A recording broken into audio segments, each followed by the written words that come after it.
नमस्कार, स्वागत सभी का एक और वीडियो में।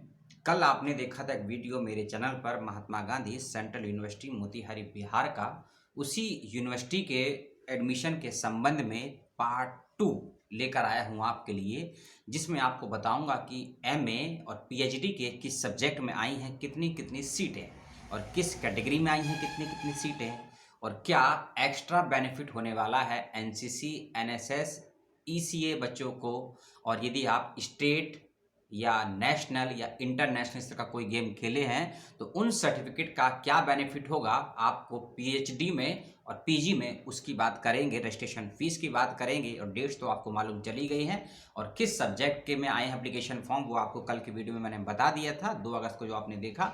आज 3 अगस्त के वीडियो में डिटेल में पड़ताल करेंगे, क्योंकि आज सुबह ही आया है वेबसाइट पर इसका प्रोस्पेक्टर। आप उसको जाके पढ़ लीजिएगा, देख लीजिएगा।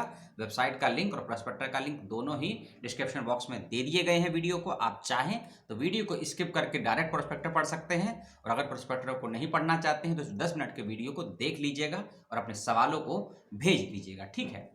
सबसे पहले 5% से लेकर 20% तक आपको नंबर मिल सकते हैं अपने पीजी के मार्क्स के आधार पर। जी हाँ, 5 से लेकर 20% के बीच में आपको नंबर मिल सकते हैं अपने पीजी के नंबरों के आधार पर, और लगभग 5 से लेकर 40% तक नंबर मिल सकते हैं आपको अपने यूजी के नंबरों के आधार पर, ठीक है। और उसका क्राइटेरिया क्या है उसके लिए आप प्रोस्पेक्टर को देख लीजिएगा। लेकिन 10th 12th यूजी और पीजी में कितने कितने नंबर ऑफ परसेंटेज आपके अंक आए हैं, उसके भी अलग अलग बेनिफिट्स दिए गए हैं इस यूनिवर्सिटी में कि 60% होने पर आपको कितने पॉइंट मिलेंगे, 80% होने पर कितने पॉइंट मिलेंगे।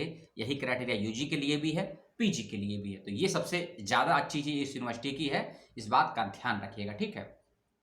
स्पोर्ट्स वाले बच्चे, अगर आप एनएसएफ के हैं, एसएस के हैं, ठीक है, एनसीसी के हैं, या फिर किसी और स्पोर्ट्स में आपने स्टेट खेला है या डिस्ट्रिक्ट खेला है या आपने इंटरनेशनल खेला है, तो उसके भी फर्स्ट सेकंड थर्ड रैंक के अनुसार आपको पॉइंट दिए जाएंगे। इसीलिए एप्लीकेशन फॉर्म भरते वक्त तो आपके सर्टिफिकेट नहीं मांगे जाएंगे, इस बात का ध्यान रखिएगा।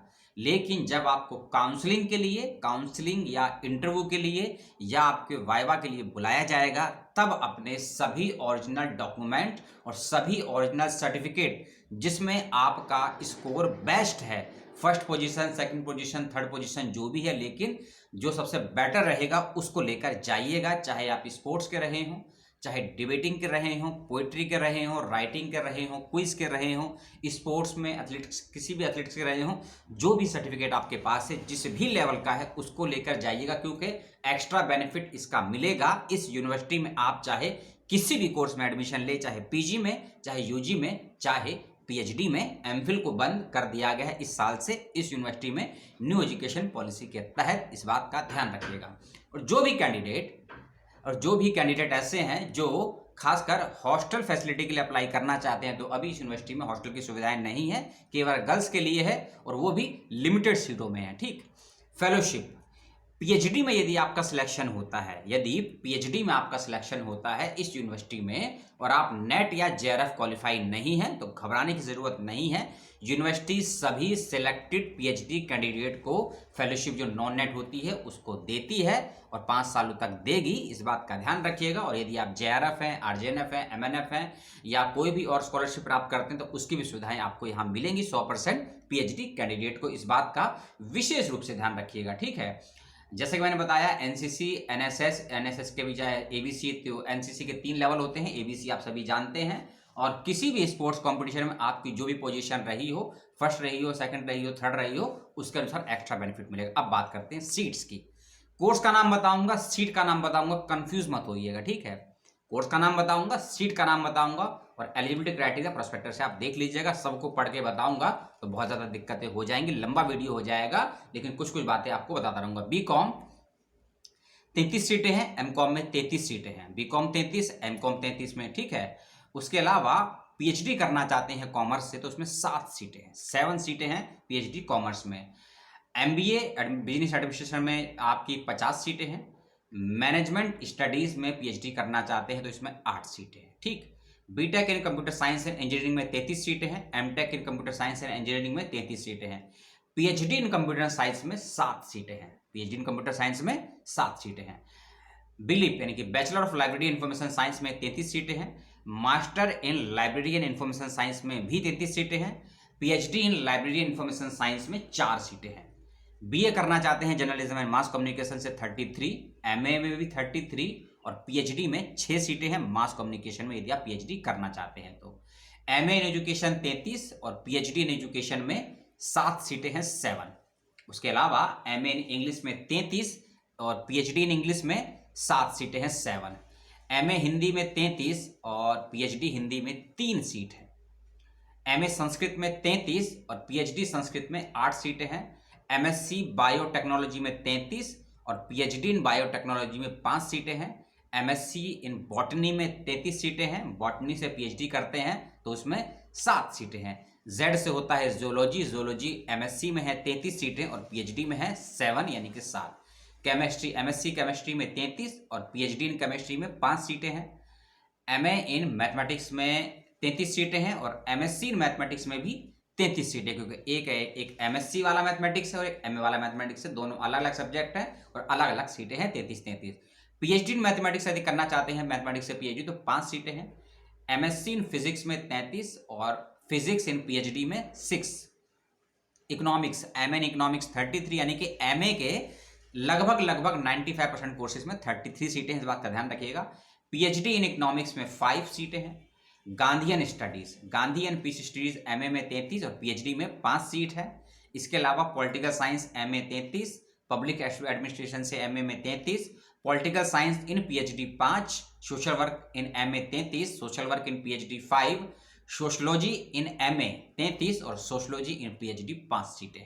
तो ये थी MA, M Com, MBA, M Tech, PhD की टोटल सीटें महात्मा गांधी सेंट्रल यूनिवर्सिटी मोतीहारी बिहार की। मैं कर रहा हूं आपसे बातचीत, इस बात का रखिएगा विशेष रूप से ध्यान, ठीक है। डेट्स की बात कर लेंगे आपको, और हाँ, एरिया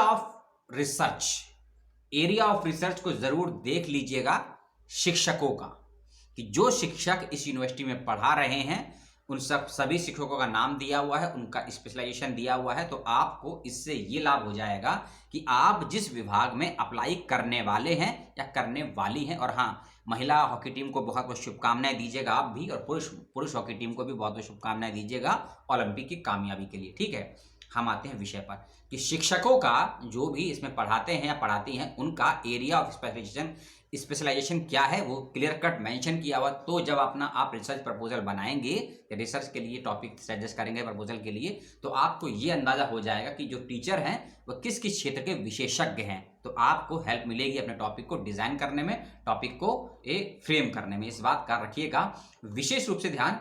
और जरूरी चीज़ों को प्रोस्पेक्टर लगभग 86 पेजेस का है, उसको पलटने में और आगे पीछे करने में बहुत समय भी लग जाता है, ठीक है। और हाँ, इस विश्वविद्यालय में कई संस्थाएं हैं, कई अध्ययन केंद्र हैं जिसमें आप भी मेंबरशिप ले सकते हैं। और हाँ, एग्जामिटेड, आप नेट क्वालिफाई हैं, जेआरएफ क्वालिफाई हैं या एमएनएफ हैं, आरजेएनएफ हैं, कोई फर्क नहीं पड़ता है, सभी को एंट्रेंस एग्जामिनेशन देना होगा। इस बात को समझ लीजिए, एग्जामिटेड कोई भी बच्चा नहीं है, चाहे कैटेगरी का हो, विदाउट कैटेगरी का हो, नेट जेआरएफ हो, आईसीएमआर हो, आईसीएचआर हो, आईसीपीआर हो, आईसीएसएसआर हो, कोई फर्क नहीं पड़ता, सभी को एंट्रेंस देना है। हाँ, इतना जरूर है कि हो सकता है इन क्वालिफाई बच्चों को कुछ 2 नंबर, 5 नंबर या 7 नंबर कहीं मिले, लेकिन ऐसा कहीं प्रोस्पेक्टस में मेंशन नहीं है। लास्ट ईयर तो मेंशन था, इस बार मेंशन नहीं है। तो एग्जामिटेड कोई नहीं है, सभी को एंट्रेंस देना है, फेलोशिप मिलेगी सभी को, चाहे आप नेट क्वालिफाई हो या ना हो, फर्क नहीं पड़ता है। रजिस्ट्रेशन फीस को सुन लीजिए, यदि आप पीडब्ल्यूडी कैंडिडेट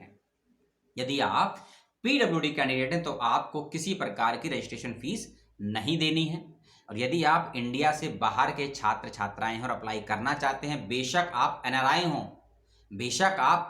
हों लेकिन भारत से बाहर रहते हैं, तो आपको देने होंगे 3,500 रुपये रजिस्ट्रेशन फीस। यदि आप इंडिया के सिटीजन हैं, भारत की नागरिकता प्राप्त है, आप ईडब्ल्यूएस कैटेगरी में हैं, ओबीसी कैटेगरी में हैं, जनरल कैटेगरी में हैं, आप ईडब्ल्यूएस कैटेगरी में हैं, जनरल कैटेगरी में हैं, ओबीसी कैटेगरी में, तो आपको देने होंगे 500 रुपये। और यदि आप एससी और एसटी कैटेगरी में हैं तो आपको देने होंगे 200 रुपये रजिस्ट्रेशन फीस। इस बात का ध्यान रखिएगा। एक सवाल मन में आपके उठा कि एक से ज़्यादा सब्जेक्ट में क्या अप्लाई कर सकते हैं? बिल्कुल कर सकते हैं, कोई परेशानी की बात नहीं है। लेकिन यदि आपने जिन सब्जेक्ट में अप्लाई किया है पीएचडी के लिए, मान लीजिए कि दोनों की प्रवेश परीक्षाएं एक ही दिन एक ही समय पड़ गई, तब क्या करेंगे? या दोनों ही विषयों का साक्षात्कार एक दिन एक समय पड़ गया, तब क्या करेंगे? तब आपको एक छोड़ना पड़ेगा। तो इसका फैसला आप लीजिएगा कि आपको एक सब्जेक्ट में अप्लाई करना है, एक से अधिक सब्जेक्ट में अप्लाई करना है, क्योंकि एलिजिबिलिटी क्राइटेरिया यदि आप फुलफिल नहीं करेंगे, फीस सबमिट होने के बाद, फॉर्म जमा होने के बाद भी आप डिस्क्वालीफाई हो जाएंगे, क्योंकि लिस्ट आएगी बाकायदा वेबसाइट पे कि आप सिलेक्ट हुए हैं या नहीं एंट्रेंस देने के लिए। इस बात का ध्यान रखें, क्योंकि दिल्ली की अंबेडकर यूनिवर्सिटी हो, दिल्ली की नीपा यूनिवर्सिटी हो, अमरकंटक यूनिवर्सिटी हो, जो मध्य प्रदेश के बॉर्डर पे लगभग है अमरकंटक, वहाँ हो, या सागर विश्वविद्यालय हो, इन 4 यूनिवर्सिटी 2020-21 का हमारा एक्सपीरियंस है, लगभग 30% बच्चों को डिस्क्वालीफाई कर दिया था गलत जानकारी देने की वजह से एप्लीकेशन फॉर्म में, और एलिजिबल नहीं होने के कारण अपने फॉर्म में। इस बात का ध्यान रखिएगा। इसीलिए एलिजिबिलिटी क्राइटेरिया को प्रोस्पेक्टर में ध्यान से पढ़ लीजिएगा, समझ लीजिएगा। पढ़ने के बाद समझने में दिक्कत हो तो सबसे पहले विश्वविद्यालय से, उसके बाद आप मुझसे भी संपर्क कर सकते हैं। इस बात का रखिएगा विशेष रूप से ध्यान। ठीक है, इंपॉर्टेंट डेट्स मैंने आपको बता दी थी। 31 अगस्त इसकी लास्ट डेट है फॉर्म को भरने की, इस बात का ध्यान रखिएगा। एग्जामिनेशन सेंटर अप्लाई करेंगे फॉर्म, क्योंकि ऑनलाइन एग्जाम होगा इसका, ठीक है ना। इंटरव्यू ऑफलाइन होगा। लास्ट अभी कोविड अपने चरम पर था, लेकिन इंटरव्यू इसका ऑफलाइन ही हुआ था, और एंट्रेंस भी इसका ऑफलाइन ही हुआ था, सीबीटी मोड पर हुआ था। एग्जामिनेशन सेंटर को सुन लीजिए जहां आप एग्जाम देने जा सकते हैं, संभावित आप चुन करिएगा। उत्तर प्रदेश में 3 है और बिहार में 3 है, बाकी एक असम, एक दिल्ली, एक नेपाल में है, वेस्ट बंगाल में भी है। ठीक है, गुवाहाटी है, मोतिहारी है, पटना है, न्यू दिल्ली है, और नेपाल में है ब्रिंगंज, और उसके बाद है बिहार में पूर्णा, कलकत्ता, गोरखपुर, लखनऊ, वाराणसी। ये इसके एग्जामिनेशन सेंटर हैं एंट्रेंस के, चाहे पीजी के लिए अप्लाई करें, चाहे एमबी के लिए अप्लाई करें, चाहे एमटेक के लिए, चाहे पीएचडी के लिए, इसके एग्जामिनेशन सेंटर हैं। और जैसा कि मैंने बताया कि हॉस्टल केवल अभी लड़कियों के लिए है, और सभी लड़कियों के लिए भी नहीं है, लिमिटेड सीट है, इस बात का ध्यान रखिएगा। और फेलोशिप सभी को दी जाएगी, इस बात का ध्यान रखिएगा। और हाँ, सोशल साइंस के बच्चे, जो सोशल साइंस के बच्चे हैं, घबराइएगा मत, हिंदी और अंग्रेजी दोनों ही माध्यम में रिसर्च करवाता है, इस बात का ध्यान रखिएगा। लेकिन एंट्रेंस एग्जामिनेशन इंग्लिश में आएगा, एंट्रेंस एग्जामिनेशन इंग्लिश में आएगा, इस बात का ध्यान रखिए, क्योंकि मेरे कुछ मित्रों ने लास्ट ईयर एमफिल और पीएचडी के एंट्रेंस दिए थे, जो कि इंग्लिश में पूछा गया था, पूरे के पूरे क्वेश्चन, पेपर 1 भी और पेपर 2 भी। इसीलिए अगर लास्ट ईयर की बात करें तो इंग्लिश मान के चलिएगा अभी तक, लेकिन इस बार क्या होगा, हिंदी इंग्लिश नहीं होगा, ये आपको पता लग जाएगा लगभग 5 से लेकर 8 अगस्त के बीच में, 3 से 4 दिनों के बाद में। इस बात का ध्यान रखिएगा, जब अन्य जानकारी अपलोड होंगी इस विश्वविद्यालय की वेबसाइट पर, तो अप्लाई कर दीजिए। इस यूनिवर्सिटी में 5 अगस्त को अप्लाई करने का लिंक ओपन हो जाएगा, रजिस्ट्रेशन कर दीजिएगा। और एक चीज, हाँ, यदि आप एमए के 4th सेम में हैं, या एमए के 4th सेम के एग्जाम दे चुके हैं, रिजल्ट नहीं आया है, या एमए पास करे हुए, आपको एमए हो, एमकॉम, एमएससी पास करे हुए आपको 2-3 साल हो गया है, कोई फर्क नहीं पड़ता है, आप 100% अप्लाई कर सकते हैं। मन में इस डाउट को मत रखिएगा कि हमारा एमए, एमकॉम या एमएससी पास नहीं है तो हम अप्लाई नहीं कर सकती हैं या नहीं कर सकते हैं, या आपका नेट जेआरएफ क्वालिफाई नहीं है, हम अप्लाई करें ना करें, नेट जेआरएफ से फर्क नहीं पड़ता है। आप एंट्रेंस क्वालिफाई कीजिए, इंटरव्यू क्वालिफाई कीजिए, आप मेरिट में आते हैं तो आपका सिलेक्शन हो जाएगा, इस बात का ध्यान रखिएगा। इलेक्शन का जिक्र इसीलिए आ गया, यूपी बगल में ही है बिहार के, और यूपी के हालात क्या होने वाले हैं 3 महीने के बाद, आपको बताने की ज़्यादा ज़रूरत नहीं है, क्योंकि बताएंगे तो संविधान के कई अनुच्छेदों का उल्लंघन हो जाएगा, और यूजीसी का तो उल्लंघन होता ही है, क्योंकि एजुकेशनल वीडियो में कॉन्स्टिट्यूशनल बातें करना लीगल नहीं है, असंवैधानिक हो जाता है, उसकी बात नहीं करेंगे, 82 लग जाएगा। नहीं तो कई लोग तो 153C और 124A भी लगाने की फिराक में रहते हैं, लगाने वाले लगाते हैं, बचने वाले बच जाते हैं। तो ये थी छोटी सी इन्फॉर्मेशन महात्मा गांधी सेंट्रल यूनिवर्सिटी बिहार की एडमिशन के अलर्ट को लेकर। अपनी प्रतिक्रिया दे दीजिएगा, सवाल को भेज दीजिएगा, वीडियो को शेयर करना है या लाइक डिसलाइक करना है, जो भी करना है आपको करना है, अपनी बुद्धि समझ और विवेक के अनुसार करना है। अपना और अपनों का ध्यान रखिएगा। मिलते हैं नेक्स्ट वीडियो में किसी और यूनिवर्सिटी की अपडेट को लेकर, और खासकर यूजीसी के जो 2-3 अपडेट आए हैं उसको लेकर भी वीडियो को देख लीजिएगा। ज़रूरी अपडेट हैं, यदि आप पीएचडी कर रहे हैं या करना चाहते हैं, यदि आप एमए कर रहे हैं या करना चाहते हैं, अपडेट आए हैं, थोड़े भयंकर अपडेट हैं, सुन लीजिएगा, समझ लीजिएगा। जय हिंद, सलाम।